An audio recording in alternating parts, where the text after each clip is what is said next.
we think of it in terms of job loss, but it could also be that they are actually freeing up people, right? If I am not required to do a certain role, I will then upskill myself to do something else, right? Everybody. The robot is narrating something, a sad news, there should be a certain expression in the face when he talk to human being, right? There's an Mm. expected emotion. If I have the same type of chicken every day, which is what a machine would ideally do, I would not be pleased with that. I would want different variations.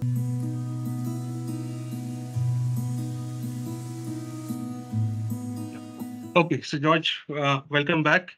So today the topic you have decided is on machines and humans, right? So there's this fear that going on, and a lot of discussion going on, that will eventually machines gather the capability to overtake all the jobs that humans are doing, right? And we are already seeing that a lot many jobs are being cut down. AI machines are taking over. So previously, a job used to take maybe 10 people, now can be done by 2 or 3 people, right? You still have someone sitting behind taking care of or monitoring what the machines are doing, but then a lot of it has come down, right? A lot of the redundant works are already cut down. A lot of creative work is also getting impacted, right? So how do you see this landscape developing? Like, how did you come here? What is your prediction of the job market? How are machines going to impact? Like, how do you see this landscape evolving? Okay. Instead of getting into all sorts of definitions of AI and stuff, at the basic level, what are machines doing, or what is AI doing? It is looking at redundancies in the system. It is trying to improve those redundancies, right? And trying to make the system more efficient, right? So if there were 10 people who were doing something, they and that work can actually be done by a machine, by maybe three machines working together, then the work of those 10 people was actually redundant, and maybe if they weren't working to full efficiency, that also shows that they weren't interested in that work, right? So somewhere, at a very basic level, or at a I mean, given a choice between a yes and a no, I would say that the basic idea of AI and machines is that they will make things more efficient, free up people, right? We think of it in terms of job loss, but it could also be that they are actually freeing up people, right? If I am not um required to do a certain role, I will then upskill myself to do something else, right? Everybody will find some gainful employment, right? So in that, maybe someone, when they make that choice of what career they want to take up at that stage, they might actually end up doing something they enjoy more, and therefore will be more efficient. Instead of getting into this current thought of whether machines will replace humans, let's go back a few years, right? Um, a few hundreds of years, when when the wheel was introduced, right? Before that, maybe somebody was carrying a person, maybe a king or a emperor, on a palanquin, right? So four people used to carry the village leader on their shoulder, right? Now, those four people lost their job when a horse came and there was a wheel which could carry a chariot, and therefore the king could travel without those four people having to carry him. So therefore, there was some efficiency. There was some development which happened. Those four people also were into manual labor. So um, it is only inefficient systems which can get replaced by AI. Efficient systems, I don't think have that much of scope. If there is something which is already working efficiently, I don't see too much of scope where people would invest time and money to get a machine or an AI to take up that role. I'll give you an example on this before asking you for your viewpoint on it. Uh, if you've been to Sarvana Bhavan, or maybe in Delhi, you've got a Andhra Bhavan, which has a canteen, right? There, the service is at a level where, I mean, people come, they eat, they get their tokens, right, and then they go to the table, they eat, and they're out. It might take around 10 minutes. That the getting that token, right, to get in and get your meal, getting that token to place the order. It's not that the person comes to the table and takes the order. To place that order, I did a thought experiment and tried to see if and I observed also and tried to see, would the change to digital payments, right, which is actually a very fast mode of payment, would that actually be more efficient at a place like this? What I realized through my observations was that when they were handling cash, right, these people were so efficient, they could actually take cash, give the person a receipt, and give the change back faster than a person could unlock his phone and scan a QR code, right? And this is still not the person entering the pin and connecting to the system and the system approving the order, right? Their transaction speed was actually more efficient than a digital payment. So, with observations like this, I think that systems which are already very efficient would not actually benefit from replacement by machines. And therefore, this entire replacement cycle would be led only or would actually be removing the inefficiencies which are there in the system. What's your view on that? I agree with you, but I'd say partly. Okay, and I'll put my points of view here. So the way I see it, if you look at society, how societies evolve. The erstwhile, if you go back, we people used to live in caves, right? Not enough clothes and everything, right? But then suddenly, then there's this development of a technology, wheel and fire, right? People discovered that, right? In a way, or invented a wheel, and then the entire course of human history changed. Then came the steam engines, right? His technology development preceding civilizational development, right? Then you had computers. With computers coming in, then the entire society restructured accordingly. The jobs restructured accordingly. People started upskilling who could not, went on the fringes, right? It happened.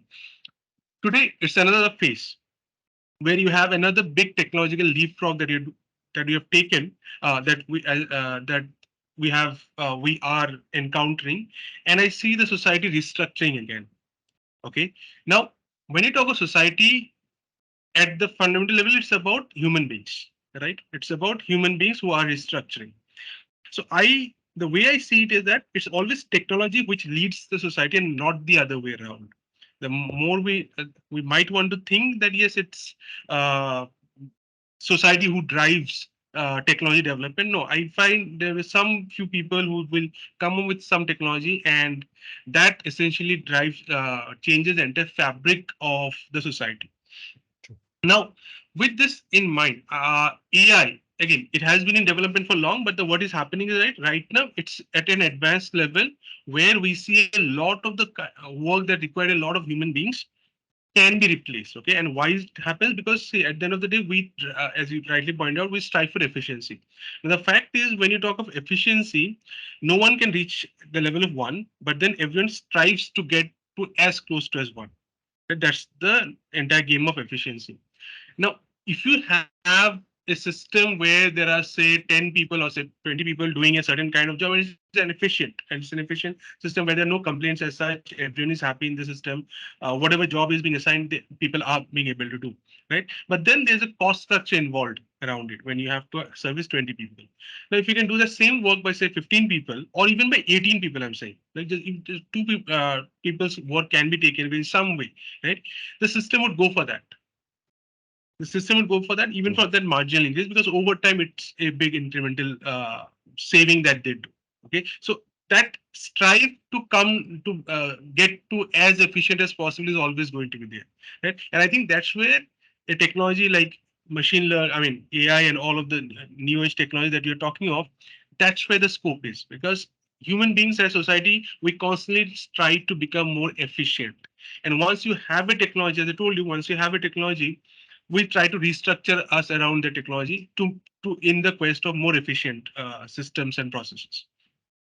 So I think with this backdrop, I see AI becoming a predominant force in the coming years, and lot many jobs actually are going and will go away. right? A lot many jobs, and it's not just mundane, redundant jobs. It's also creative jobs that will go away, right? Something that we never thought that machines will be able to do, but I think with that machines are doing. The question is, to what extent are we going to allow the machines to take over? So I'm saying, what I'm saying is that it's not the question of whether technology can take us to that level or not, where it can completely replace all human work. I think if we leave it alone, it will take over. Right? Technology or machines will have the ability; they will just take over all the jobs that's there. Right? It will just take over. It's because that's the power of technology. Right? It builds over one another, and it really leapfrogs. Right? The question is, we are a society. Technology, yes, drives society, but the point is we are a society and we're human beings. At the end of the day, it's about survival. I mean, we started our journey about survival. Wheel, fire, steam engine, it was supposed to be survival, and then gradually became standard living. Now we're in that phase where our focus mostly is about standard of living. But once we see technology taking over again our very means of livelihood, again we'll be circling around to survival again, right? And when it comes to survival, human beings are pretty good at that. We have survived a lot, many. Animal I'm instinct. Yeah, right. And so we have survived that, right? So the question that I rather would like to ask is, to what extent are we going to allow uh, our human machines to take over our jobs? Okay, and that's, I think, is more important question, because what I see is that, for example, today you have uh, a job where 20 people are there, 10 people or say 15 people are doing it. Okay. Now, if it starts happening at a lot different levels and across different industries across the world, the problem of unemployment will go up drastically. And that time you cannot even say, okay, let's educate people, upskill people, and they'll be fine. No, even if they're upskilled, what will they do? Because you have machines who can do it. So what is the need of upskilling someone to do that work, right? There are very few jobs which will be left, perhaps, where humans will still be involved. But then it will be very few in that case, right? What will happen in that case is unemployment will increase, and that will lead to a lot of civil unrest. And when there is civil unrest, the entire social structure again goes for a toss. Okay. And that's where I think the question that will be asked to the governments, to the policymakers, that to what extent should we allow machines to take over? What are the kind of jobs that will allow the machines to take over, and what are the kind of jobs will not allow them to take over? And so it's Okay. more about forcefully putting the brakes rather than putting it in auto mode. If it's in auto mode, I think it will simply take over. Right? It's about deciding when to put the brakes. Yeah, your take. Okay. So I wanted to take it onto a slightly more philosophical level in saying we are looking at things at a human lifetime scale, right? So in the next few years what will happen, etc., right?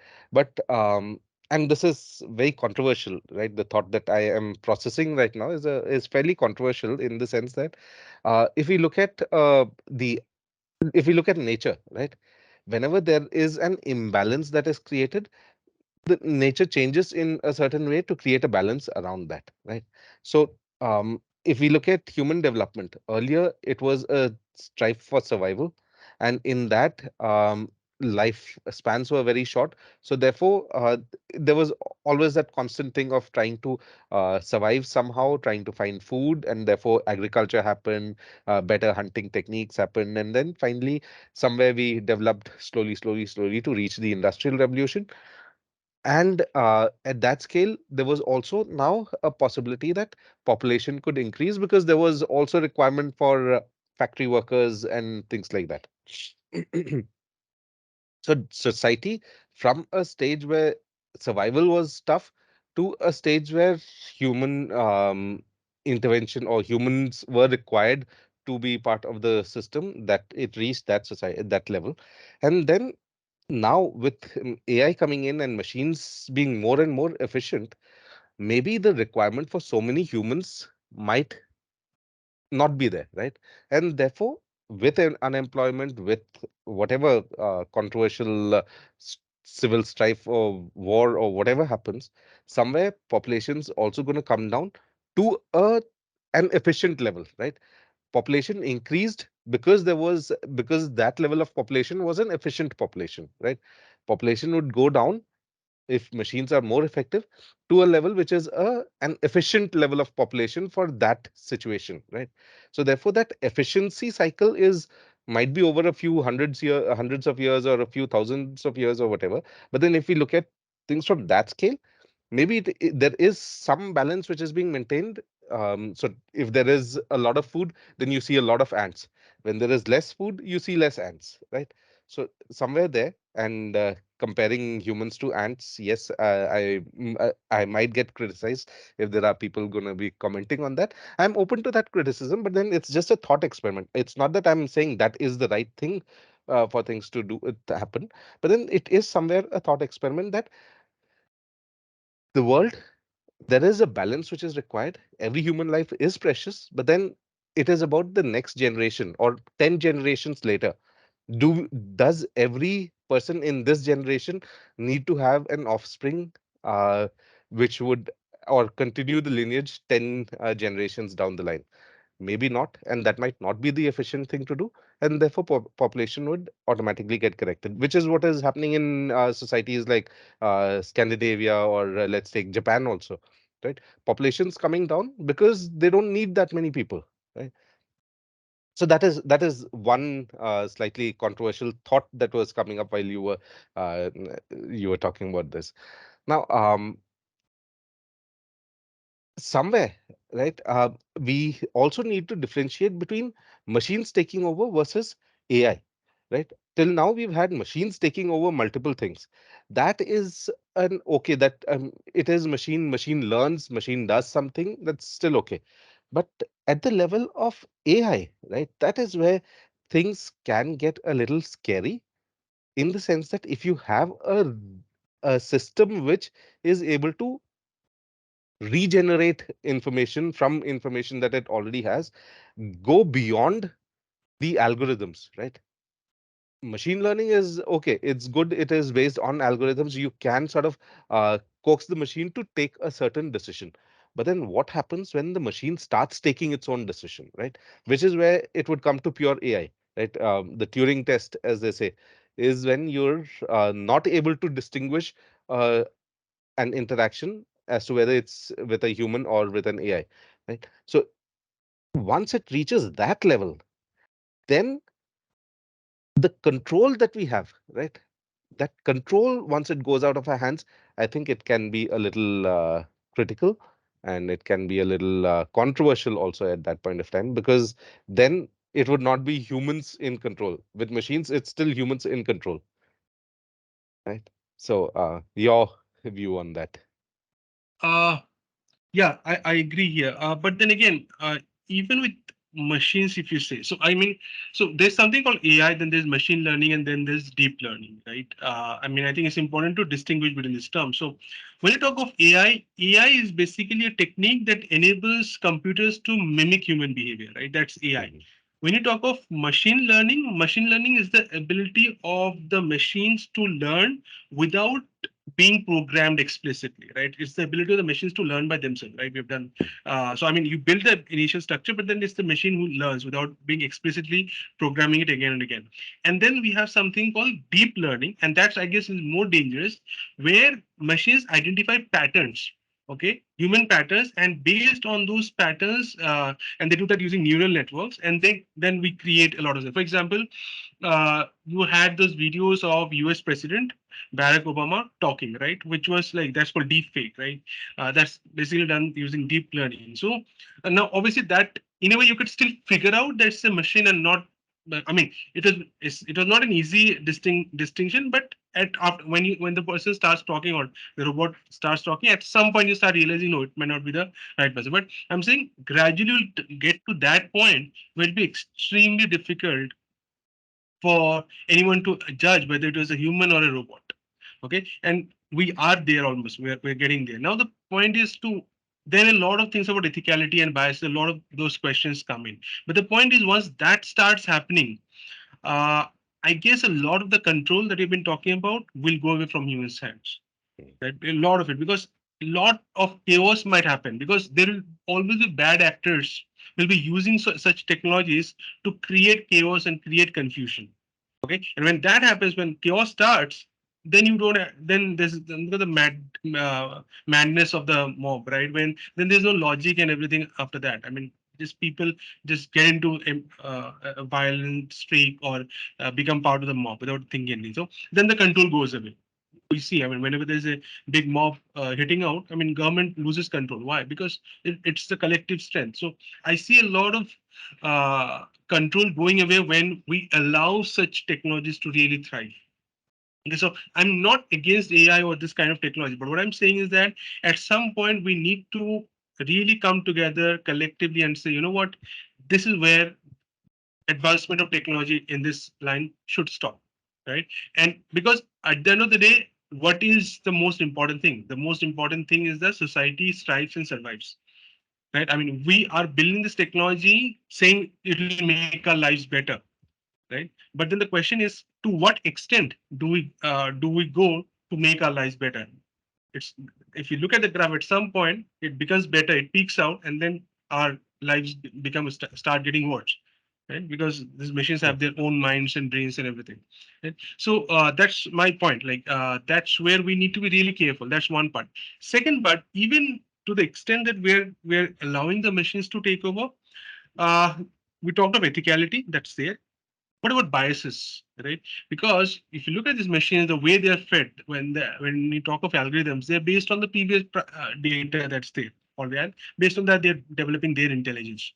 And the data that previously we have is based full of biases because it's based on human behavior and nature, and we True. all are biased human beings. Now, an expectation from a human being to be unbiased or to I mean, to adhere to the tenets of ethicality is always there, but from machines, that scrutiny will be even higher, True. right? True. Right? I mean, you Yes. can always have a human being saying, okay, his bias, he can be punished, or he might be criticized, and all of this. But for a machine, you might start asking, have more this on that. No, you have, this machine has all the intelligence. How can it be biased? How can it? And True. then you ask a lot of questions. Right? Look at what happens in the autonomous driving. We have so much of accidents happening by manual drivers, I mean human drivers. We don't say that cars should be banned on the roads, but once you have one accident happening by any autonomous driver, you say no, autonomous driving cannot come in. One accident by EVs crashing, you say EVs cannot come in. Though IC engines do a lot of True. other stuff, right? Because new technology, that's the scrutiny that's being done, right? So I think that's another aspect that we need to look into is that when you have machines and you are giving so much power and intelligence to machines, how do you condition them to be free of those biases? How do you ensure that they are talking sense and so they are responsible machines? That's another aspect that we need to consider. And these are really debates that need to be done. And this will not just come from technocrats like, who are building it, right? It has to come from the civil society who understands a lot of those issues about gender, diversity, and all of this. And machines need to be True. careful about that. Yeah. Yeah. True. Very, very interesting point that you brought in about bias. Now, bias is also biased, right? So let me tell you about this experiment or test which the MIT labs conducted. It's called the trolley test, right? So, and they had the test running over multiple years, and they had people from various countries answer it. The basic question is, so suppose there is a trolley which is out of control, right? And you had a lever by which you could put it on one track versus another. If it were going on one track, it would hit an old grandmother, right? Versus if you put it on the other track, it would hit the baby, right? Now you have to take that decision. Which track would you put it on? Would you put it on the track that hits the grandmother, or would you put it on the track that hits the baby? Right. So people from various nationalities answered this, and the choice, right? Um, it differed. That was one case. They took up other things like a prosperous person, a rich person versus a poor person. They took up a group of youngsters versus a group of old people. They did multiple variations of that. What was noticed was across the Eastern cultures or the more collectivist type of cultures, there was lesser probability of people choosing to hit the elder person, right? Versus the baby, because there's that respect for elders and all that explanation they give. Versus in individualistic cultures, they would prefer to make the baby survive, right? And so across different cultures, the choice of what is the right thing to do, right, that also varies. So when you have an AI acting, the bias of an AI, if it does make this decision of hitting an old person in a in an individualistic culture, that might be taken as okay, that it was a tough choice, but then the AI took the right decision. Versus and in a collectivist culture, people would say no, that was a wrong decision to take, right? So therefore, this bias itself, there is a bias which our minds have, and then when we look at it across cultures, we cannot have a standardized way that we expect the AI also to react, right? And each culture is going to say that this was not the right thing to do, or that was not the right thing to do. So yes, I agree. Bias is a possibility as far as AI is concerned. Um, can you rule out that bias? Well, if it were algorithm based, you could at least influence that. But when it comes to AI, right, because you've given up that control, then you do not know. The example of was it Bard? Which one was it? Which started using learnt from the consumers who were giving responses, and within a few interactions, it started abusing. Using a very abusive and very racist type of language. It is because the users or what was being fed to the system was of that type, that it learned from the system, right? It is an AI is also like a baby, right? A baby, you put it in a system where people are shouting, the baby learns to shout, right? You put it in a system where everyone's calm and quiet, the baby learns to be calm and quiet, right? So similar thing will happen with AI also. It will learn, but there also one cannot be 100% sure that you feed it all the good information. Somewhere some streak of wrong information comes in, and it might just base all its decisions on that. So we can't be 100% sure. With children also we can't be, but then children, we still know that we can over time coax them and take them onto a certain line. But with AI, if it becomes as powerful as expected, um, I think that ability of humans to coax it onto a certain direction, right, is going to be tough. Now, somewhere, what we are all talking about and worried are, and what we are worried about is a very high level of AI, right? But as of now, the options that we have, right? So chatbots and the examples of AI that we see, even let's take ChatGPT. I think it is a long way off. It is still a very long way off. It is still regurgitating information, right? It is looking at what is there. It is giving us slightly intelligent responses, but maybe not even, it is still not even as smart as a pet dog, right? A pet dog still might be smarter than the current level of AI that we have. And if there are any animal activists, I'm sorry, no pet dogs were harmed in the in the statement. But so I'm No, just saying. they would rather appreciate that statement. You're you're appreciating it better, so they would Uh, appreciate it. okay, so therefore, what I would say is that currently we don't. I don't see a big danger looming just around the corner. But yes, the way systems are learning, it might come more quickly than we expect. But then at the same time, there is a large awareness. Right? I want to talk about the goodness of people also in this, right? In saying that when the World Wide Web was developed, right, there were a large section of people who took a conscious decision that let's not keep this as some proprietary sort of system. Let's keep it open for everyone so that everyone benefits from it, right? So there are those type of those type of people who have those ideals in mind.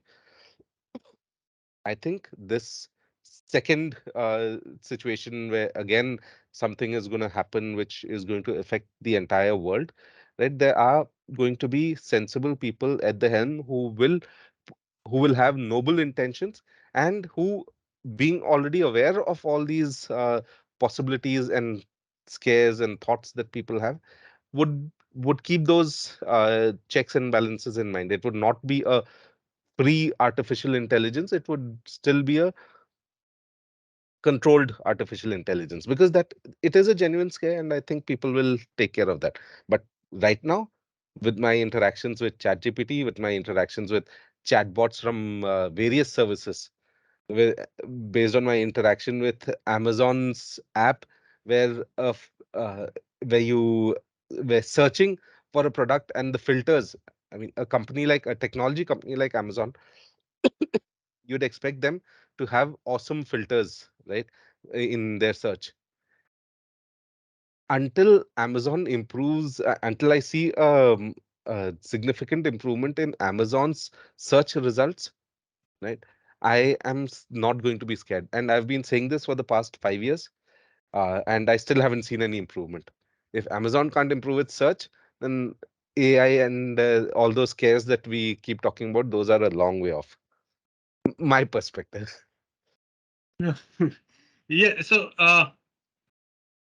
right, I get what you're saying, but then okay, I'll also bring in another perspective. I think we've talked to bias here, uh, and in my initial point, I'd say that if it's an autopilot, machines will take over and AI will take over. But then, I guess it's not an easy journey, as you rightly pointed out. Also, while you're saying something, for example, what about the questions of what about the acceptability of humans when they start interacting with a machine or with a say robot, an anthropomorphic robot, which pretty much looks like humans.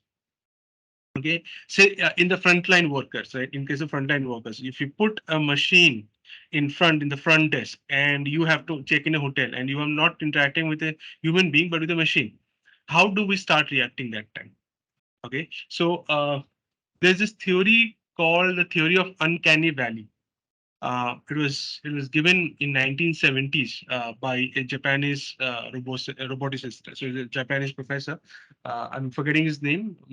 Some Professor Mohit or something. I'd not like to put the name, but yeah, by a Japanese professor in 1970s, he gave this theory of uncanny valley. So what basically says is that when we start interacting with robot, and it's very evident it's a robot, it's a machine, like there's no resemblance with human beings, we like it. Human beings, we like interacting. We understand it's a machine, it's a robot. Even if it makes mistake, it's okay.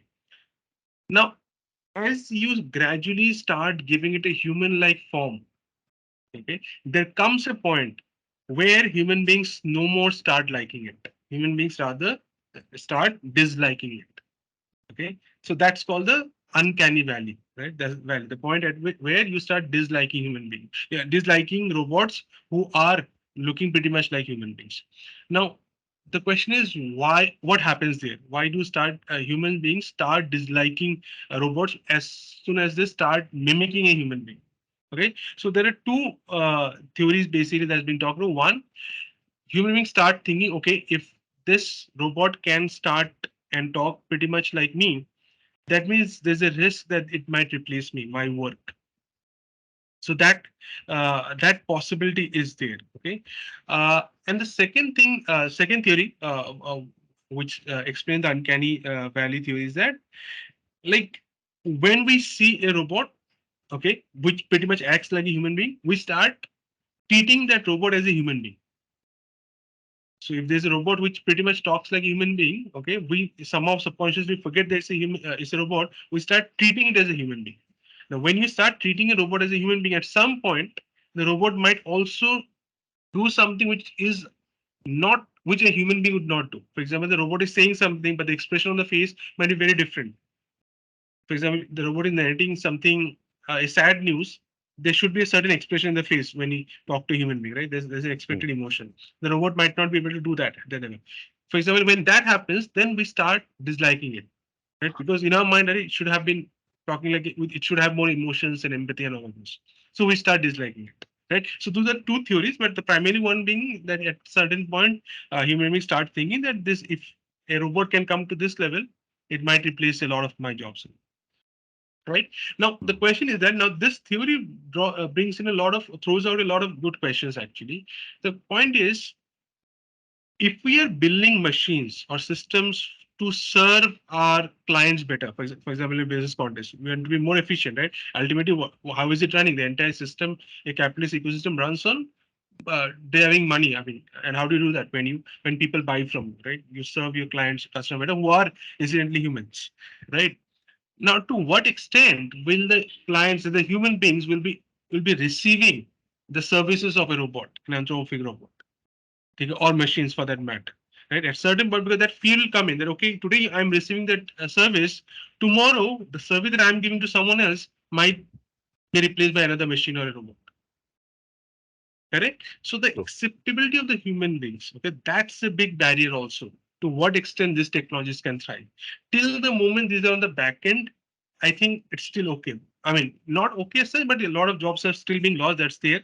But as soon as it starts taking up a lot of front end jobs, okay, I think that time a lot of more unrest will come for.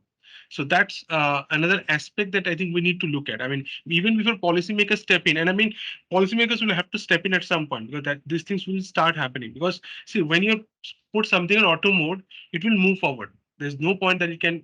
It will stabilize at a certain point. It's an auto mode means there will be someone who will be doing things in the quest of more efficiency, more reaping more profits. It will happen, right? But the question is that these are the two big, I think, obstacles I see. One, acceptability of human beings itself in a society collectively. That's one, and second, also policymakers themselves stepping in.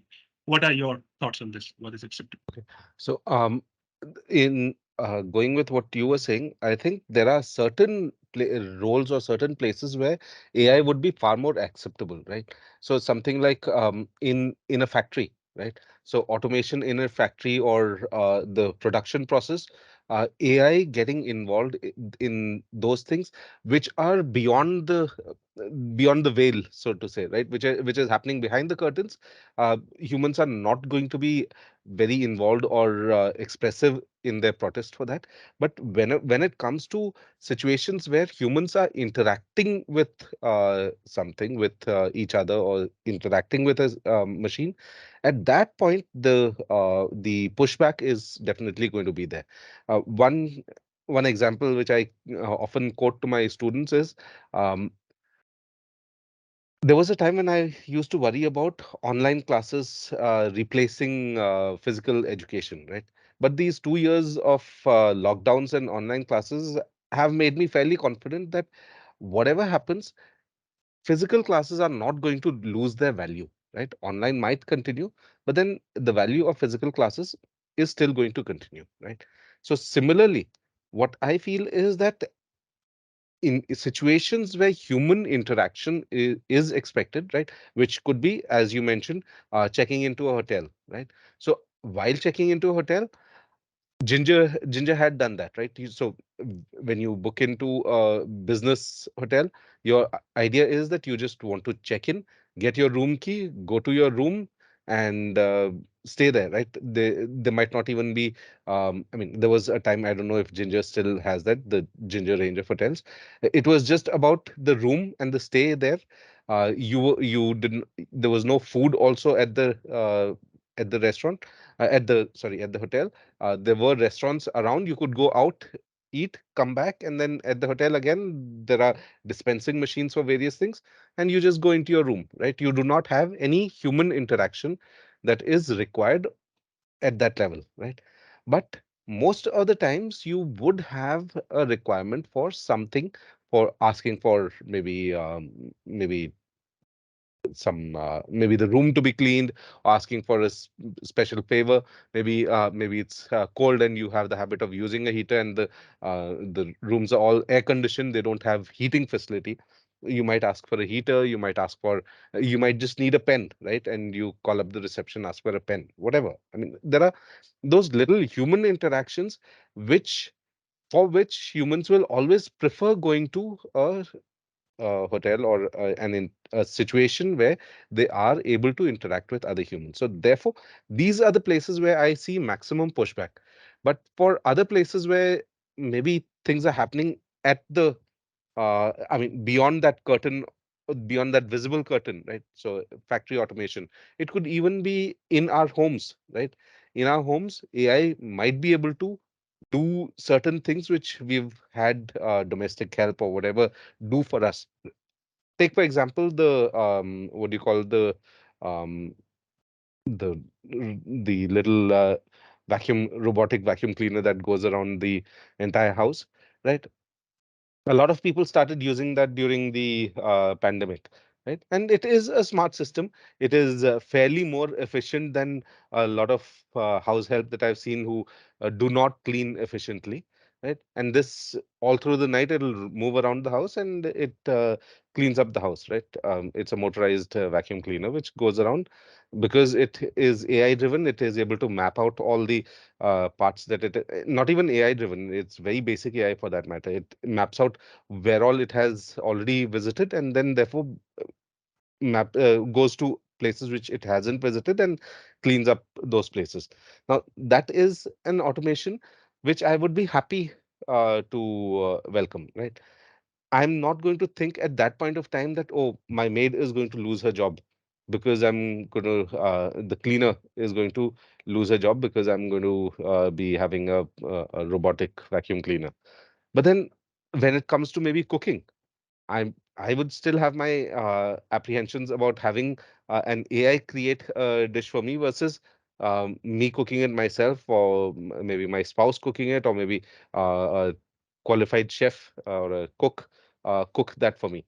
Right? I would not be very happy with a standardized way of making chicken. Right? If I have the same type of chicken every day, which is what a machine would ideally do, I would not be pleased with that. I would want different variations to come in, which is what we'd appreciate. So there are still places, maybe things which are not visible or things which are inherently very inefficient. We'd be more accepting as far as AI is concerned. Yeah, yeah, absolutely, absolutely. I think that we both resonate on this. Absolutely. For more human-facing jobs, AI coming in will be difficult. I strongly believe because there is going to be some backlash on this. I mean, I would not want to be in an office where many of my co-workers are robots.